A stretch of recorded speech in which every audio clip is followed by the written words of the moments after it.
हम लोग न्यूमेरिकल्स कर रहे थे, so will continue with the numericals. Next numerical हमारे पास है verify the law of constant proportion for an experiment in which 2.06 gram of copper forms 2.576 gram of copper oxide and in another experiment 7.344 gram of copper oxide reduced to form 5.876 gram of copper। ठीक है, तो हमें verify करना है law of constant proportion को, तो इसको अपने आप एक बार ट्राई करके देखिएगा। It will be similar to हमने जो आयरन ऑक्साइड वाला किया था, जिसमें हमने आयरन और ऑक्सीजन की रेशियो, सिमिलरली यहाँ पर कॉपर ऑक्साइड है, तो कॉपर ऑक्साइड आपका कब बनेगा, when copper react with oxygen. तो इसके अंदर कॉपर ऑक्साइड के अंदर कॉपर और ऑक्सीजन की जो रेशियो है दैट शुड रिमेन कांस्टेंट। तो आप कॉपर और ऑक्सीजन की रेशियो फाइंड आउट कीजिए, तो रेशियो सेम आ जाएगी, मास रेशियो, तो law of constant proportion automatically verify हो जाएगा। ठीक है, नाउ नेक्स्ट क्वेश्चन में है when 3 gram of carbon is burned in 8 gram of oxygen 11 gram of carbon dioxide is produced. वो कहता है कि 3 ग्राम ऑफ कार्बन को जब हम बर्न करते हैं 8 ग्राम ऑक्सीजन में, तो 11 ग्राम की कार्बन डाइऑक्साइड प्रोड्यूस होती है। वो कह रहा है what mass of carbon dioxide will be form when 3 gram of carbon is burned in 50 gram of oxygen. वो कह रहा है कि अगर हम 3 ग्राम कार्बन को बर्न करते हैं 50 ग्राम ऑफ ऑक्सीजन में, तो कार्बन डाइऑक्साइड का जो मास होएगा वो कितना होएगा, जो कार्बन डाइऑक्साइड फॉर्म होएगी कार्बन और ऑक्सीजन को रिएक्ट करके, तो कितने ग्राम होएगी वो। ठीक है, और फिर उसने पूछा है which law of chemical combination will govern your answer. कौन सा लॉ जो है केमिकल कॉम्बिनेशन का आपके आंसर को गवर्न करता है, वेरीफाई करता है, यू कैन से। ठीक है, तो हमारे पास जो फर्स्ट केस है, अगर आप देखेंगे इन फर्स्ट केस, इस क्वेश्चन में अगर आप देखेंगे तो क्या है, हमें दे रखा है carbon burns in to form carbon dioxide. वो कह रहा है 3 ग्राम कार्बन जो है वो बर्न कर रही है किसमें, कितने के साथ, 8 ग्राम ऑक्सीजन के साथ, और हमारा 11 ग्राम। ठीक है, तो यहां आप क्या देख रहे हैं, mass of reactants is equal to 3 + 8 is equal to 11 gram. ठीक है, mass of products is equal to 11 grams. ठीक है, तो हमारे पास क्या है, mass of product is equal to mass of reactant. ठीक है, so in first case the law of conservation of mass is verified, so here the law of conservation of mass is verified, follow हो रहा है, you can say। ठीक है, now in second case, जब हम second case की बात करते हैं तो ध्यान दीजिए, सेकेंड केस में उसने क्या कहा है, वो कह रहा है what mass of carbon dioxide will be formed when 3 gram of carbon is burned in 50 gram of oxygen. ठीक है, कि 3 ग्राम कार्बन जो है वो 50 ग्राम ऑक्सीजन में बर्न हो रही है, तो कार्बन डाइऑक्साइड बनेगी, ये तो सीधी सी बात है। ठीक है, तो इस केस में, सेकंड केस में क्या कहेंगे, if 3 gram of carbon is burned in 50 gram of oxygen, even then क्या होएगा, it will react with the 8 gram of oxygen to form 11 gram of carbon dioxide. Why, तो यहां पर ये ध्यान रखना है कि इन द सेकंड केस में आप क्या देंगे, इवन क्या, if 3 gram of carbon is burnt in 50 gram of oxygen, even then 3 gram of carbon will react with only 8 gram of oxygen, because क्यों ऐसा किस लिए है, because 3 gram of carbon carbon will combine with fixed amount of oxygen, that is 8 gram. आगे बात समझ में. And 50 में से माइनस कर दीजिए 8, तो नियर अबाउट 42 ग्राम जो ऑक्सीजन होगी, 42 gram of oxygen, it remains unreacted. ये अनरिएक्टेड रह जाएगी. तो सेकेंड केस में आप क्या देंगे? If 3 gram of carbon is burn in 50 gram of oxygen, even then it will react और it will produce 11 gram of carbon dioxide only, because 3 gram of carbon dioxide will react with the fixed amount of oxygen, that is 8 gram. आगे बात समझ में. And 50 minus 8 is equal to 42 gram of oxygen will remain unreacted. So here the law of constant proportion is followed. So in this reaction, इसमें आप देख रहे हैं कि जो लॉ ऑफ केमिकल कॉम्बिनेशंस हैं वो दोनों ही फॉलो हो रहे हैं. आगे बात समझ में. नेक्स्ट जो क्वेश्चन है वो है, give an example to show that the law of conservation of mass applies to chemical change. हमें एक एग्जांपल शो करना है दैट जो ये दिखाता है, जो शो करेगा कि law of conservation of mass जो है वो केमिकल चेंज पर भी अप्लाई होता है. ठीक है, तो मैं एक एग्जांपल दे रही हूं. व्हेन सॉलिड, या आप सिंपल कह लीजिए when calcium carbonate is heated. मैंने कहा when calcium carbonate is heated. ठीक है, when calcium carbonate is heated, it decomposes to form calcium oxide and carbon dioxide. तो ये रिएक्शन होती है. कैल्शियम कार्बोनेट हम हीट कर रहे हैं, ये डिकम्पोज हो रहा है, हमें calcium oxide plus carbon dioxide मिल रही है. ठीक है, तो हमें क्या कह रहा है कि हमें बताना है, हमें शो करना है क्या कि law of conservation of mass applies to chemical change. कि law of conservation of mass जो केमिकल चेंज पर भी अप्लाई होता है. आगे बात समझिए. तो हम क्या करेंगे, find out the mass of reactant. यहां पर रिएक्टेंट है हमारा कैल्शियम कार्बोनेट. ठीक है, इसका मास फाइंड आउट करते हैं. तो एक एटम जो कैल्शियम का होता है उसका मास होता है 40 ग्राम. एक एटम जो कार्बन होता है उसका मास होता है 12 ग्राम. यहां पर 3 ऑक्सीजन के एटम है.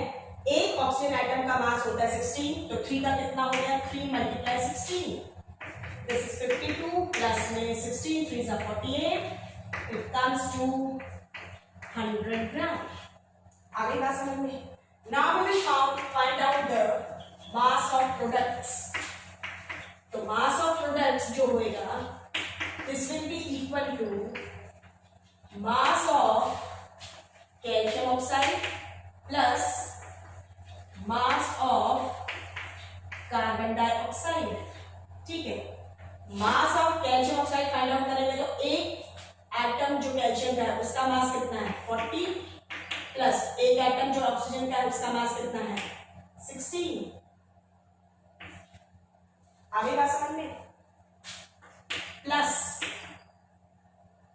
कार्बन, एक एटम है कार्बन का मास 12 प्लस 2 × ऑक्सीजन. एक एटम जो ऑक्सीजन का होता है यहाँ पर 2 है, एक का 16, तो 2 × 16 56 plus 12 plus 16 2s are 32.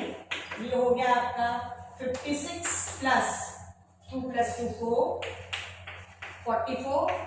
44 plus 56 it comes to 100 gram. आगे बात समझ में. तो हमने क्या देखा, 10 mass of products is equal to mass of reactants and which is equal to 100 gram. Thus, this reaction satisfies the law of conservation of mass. So we can say that हम क्या कह सकते हैं, law of conservation of mass is followed by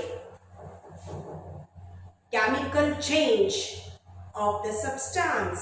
ठीक है, next है question है आपका, carbon burns in oxygen to produce carbon dioxide. एक कार्बन है वो बर्न करती है ऑक्सीजन में, क्या प्रोड्यूस करने के लिए, कार्बन डाइऑक्साइड को प्रोड्यूस करने के लिए। How much oxygen will be required to burn 6 kilogram of carbon completely. 6 kilogram carbon को बर्न करने के लिए हमें कितनी ऑक्सीजन चाहिएगी, ये फाइंड आउट करना है। ठीक है, तो हमारे पास जो रिएक्शन है इस केस में हमें रिएक्शन है C+O2 gives वही सेम CO2 है।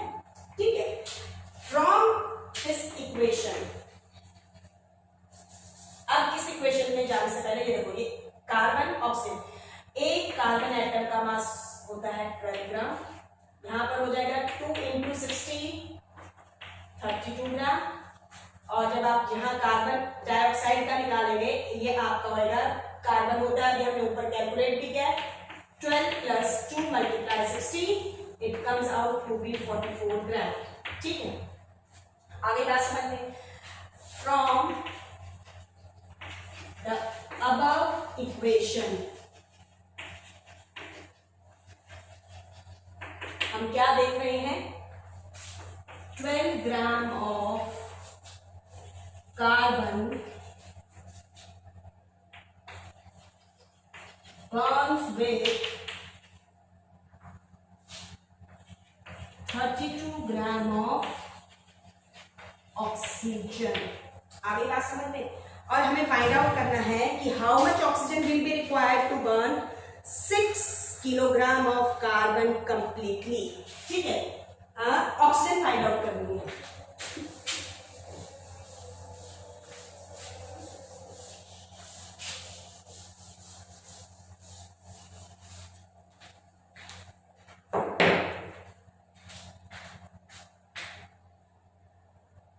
इस रिएक्शन को देखिए, तो हम लिखते हैं ऑक्सीजन required to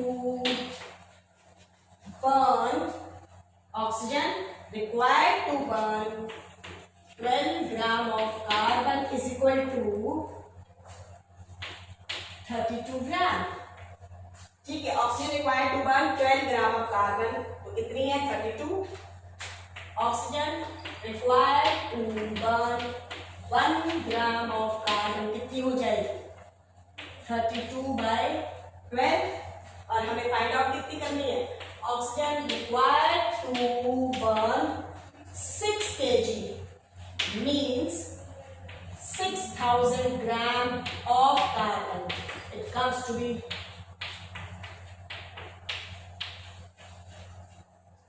आगे बात समझ में, 6 kg, 1 kg में 1000 ग्राम होते हैं, इसलिए 6000। ठीक है, 6 2s are 2 1s are 2 16s are, it comes to 16,000 gram and this is equal to 6 kg।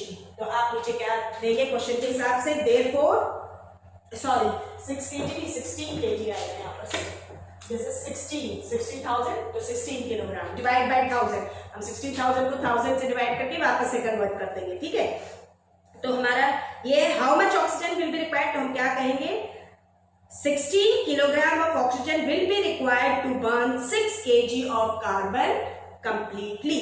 ठीक है, now the next question is magnesium and oxygen combine in the ratio of 3:2 by mass to form magnesium oxide। What mass of magnesium will combine with 16 gram of oxygen? I think now you are able to do this।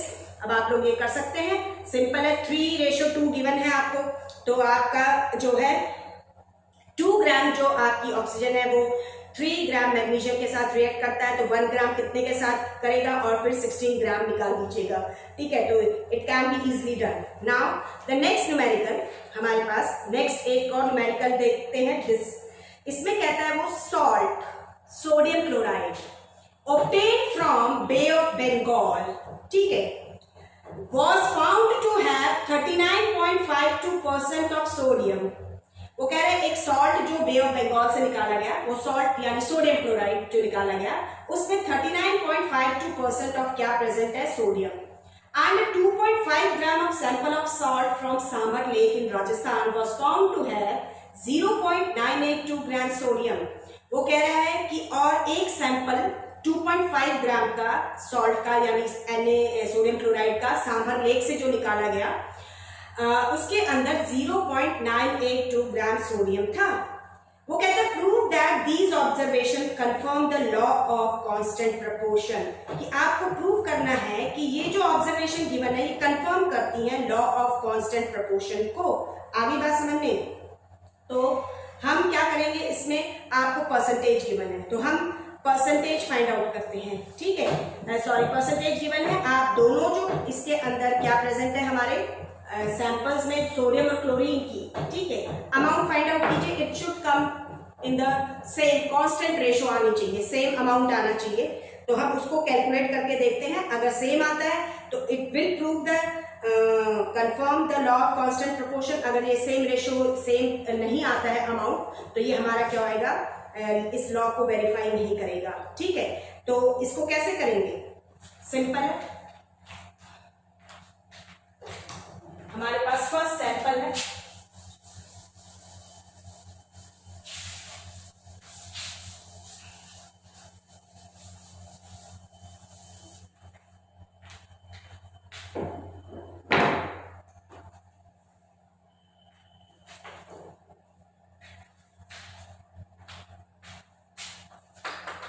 In first sample हमारे पास जो first sample है उसके अंदर हमें क्या दे रखा है, हमें फर्स्ट सैंपल में गिवन है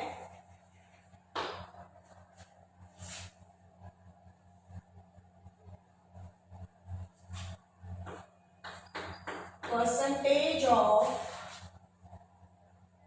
sodium in sodium chloride is equal to, ये हमें गिवन है 39.52%. ठीक है, इट मीन्स, इसका मतलब क्या है, it means 100 gram of sodium chloride has 39.52 gram of sodium. आगे बात समझिए. तो इसके अंदर आपका क्लोरीन कितने ग्राम होएगा उसको फाइंड आउट कर दीजिए. आगे बात समझ में.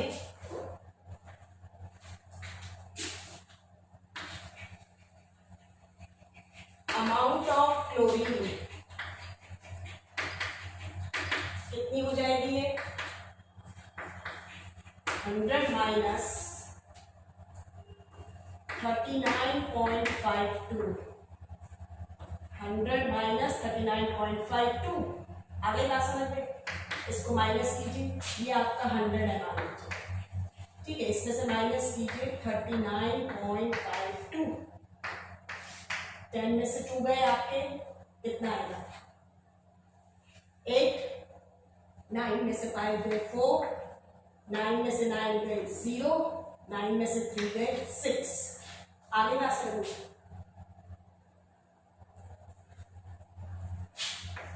60.48 ग्राम. आगे बात समझ.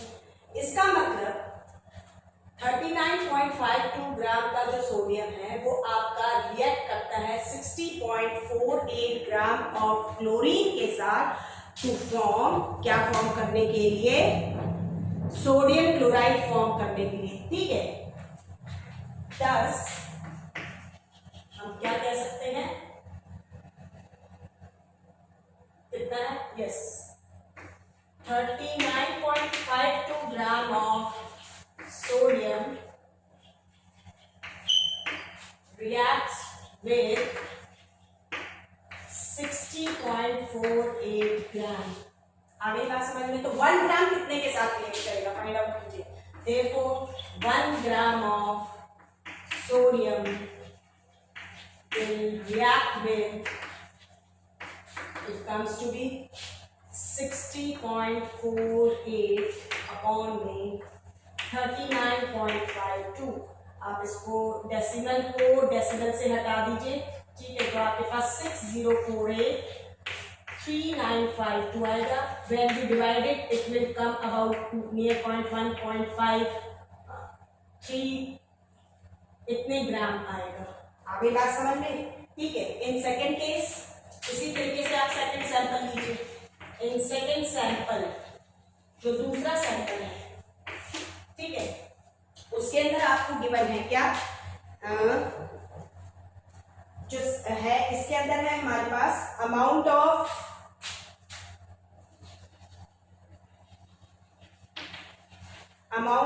सोडियम क्लोराइड गिवन है इसमें। तो ये गिवन है हमें नियर अबाउट 2.5 ग्राम, ठीक है, और amount of sodium present in it is 0.982 ग्राम, ठीक है।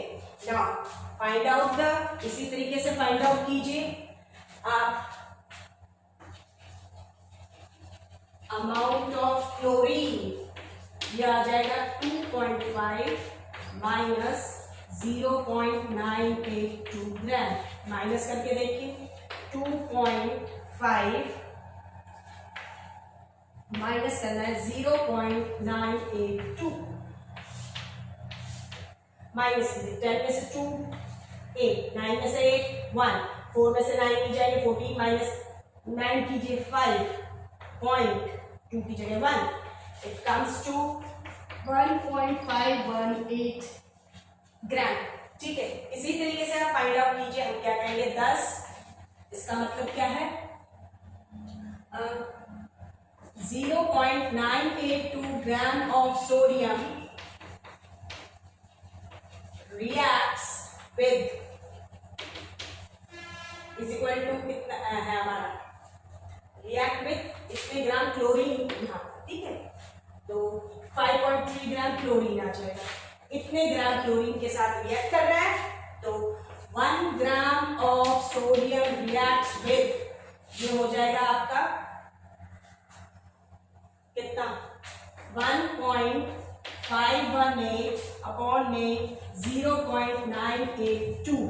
आगे बात समझ में, डेसिमल से डेसिमल हट जाएगा, 1.18 अपॉन में 982।